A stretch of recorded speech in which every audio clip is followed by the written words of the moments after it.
माताएं ना बताएं, भाई लोग तो बता ही सकते हैं। माताओं को थोड़ी झिझक लगती है, अपनी एज कैसे बता दें आपको। कई तो माताएं बहन तिलक वो भी नहीं लगाती, वो सिंदूर बिंदूर जैसे पता भी चल जाए कि कुछ है, हो चुका ऑलरेडी बताती भी नहीं, न सिंदूर लगाती न बिंदी। फैशन के नाम पे सब जायज है ऐसा कह देते, पर नहीं। एक संत के बड़े, अब ये बात चली गई है तो सुन लें, जितनी भी सुहागिन माता बहनें हैं सब सुन लें।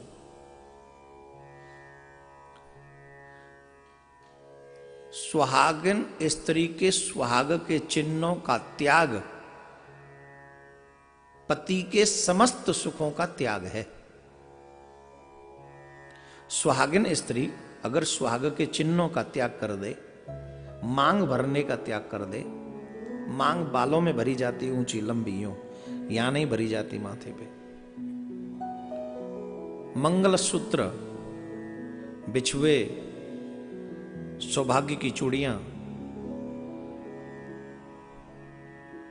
या और जो भी 16 श्रृंगार हैं, जिनसे ये पता चलता है कि ये मैरिड हैं, जिनका त्याग हम कर देते हैं, देवियां कर देती हैं, उनके पति का जितना भी सुख शांति समृद्धि है उसी दिन से उनका पतन होने लग जाता है। अब बहुत से लोग कहेंगे बड़े फैशन है, और ये लोगों को आपने देखा है कि वो क्या नाम है, बहुत लोग ऐसी हैं जो बड़े पैसे वाले भी हैं और वो सब नहीं करते हैं। आप ये भी मत भूलिए, शायद इससे ज्यादा उनके भाग्य में होगा जो उन्हें नहीं मिला। क्यों? क्योंकि उन्होंने त्याग कर दिया। दूसरा एक नया फैशन चला है कैंची चलवाने का बालों में, क्या बोलते उसको,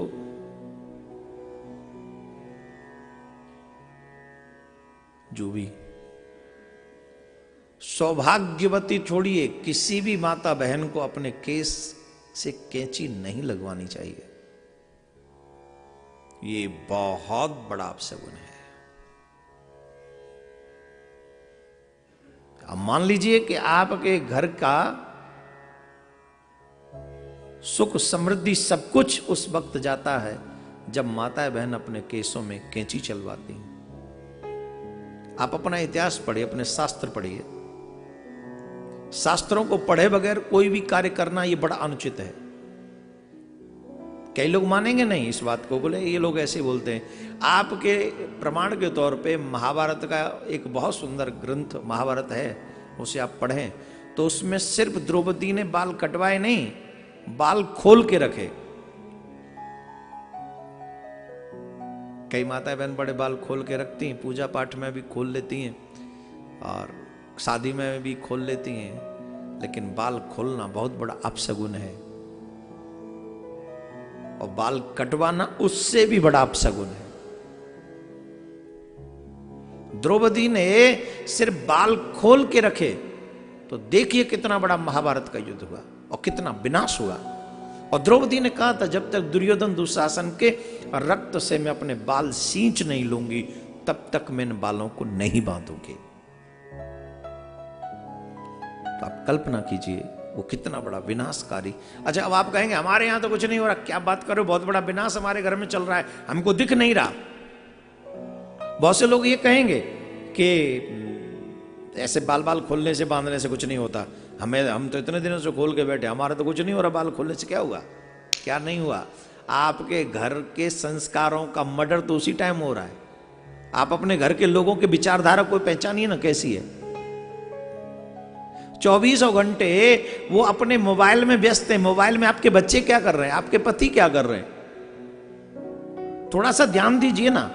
आप कह रहे हैं कि हमारे बाल खोलने से कोई अपशगुन नहीं हुआ, तो आप अपने घर के माहौल पे थोड़ा ध्यान देंगे तो पता चलेगा कि कहीं ना कहीं अपशगुन हो रहा है हमारे घर में, आप ही के घर में।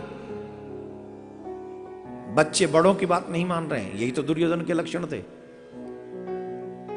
दूसरे की पत्नी पे नजर रख रहे हैं, यही तो दुर्योधन दुशासन के लक्षण थे। बिना शादी के हमारे बच्चे अगर किसी की बेटी को घुमाएं तो यही तो दुशासन और इन सब के लक्षण, दुष्टों के लक्षण है। आप कह रहे हो कि घर में कुछ नहीं हो रहा, अरे अपशगुन हो रहा है तुम्हारे घर में भाई, तुम्हें दिख नहीं रहा, या दिख भी रहा है तो तुम मान नहीं रहे उस बात को। अगर आप शास्त्र के सम्मत होकर कोई कार्य करेंगे, आपके जीवन के आधे से ज्यादा अमंगल उसी समय समाप्त हो जाते हैं, उसी समय। और शास्त्र विरुद्ध अगर आप जाएंगे तो आपका अमंगल भी वहीं से प्रारंभ हो जाता है। इसलिए सौभाग्यवती माताएं बहन अगर चाहती हैं कि मेरे घर में सुख, शांति, समृद्धि बनी रहे, मेरे बच्चे सद्मार्ग पर चलते रहें, बड़ों का आदर करते रहें, किसी के साथ भी किसी का बुरा न करें, और मेरे पति की बुद्धि भी, देवियां स्पेशली सुने, मेरे पति की बुद्धि भी ठिकाने पे लगी रहे, तो उसके लिए बहुत आवश्यक है कि श्रृंगार जितने भी हैं शादीशुदा देवियों के, उन चिन्हों को हमेशा धारण करें और बालों को हमेशा बांध के रखें। अब तक जो हुआ इट्स ओके, लेकिन आगे से अपने बालों में हम कैंची न चलवाएं, ऐसा संकल्प लें। और फिर देखिए परिवर्तन 1 साल के भीतर भीतर आपके घर में होगा और आपको दिखेगा।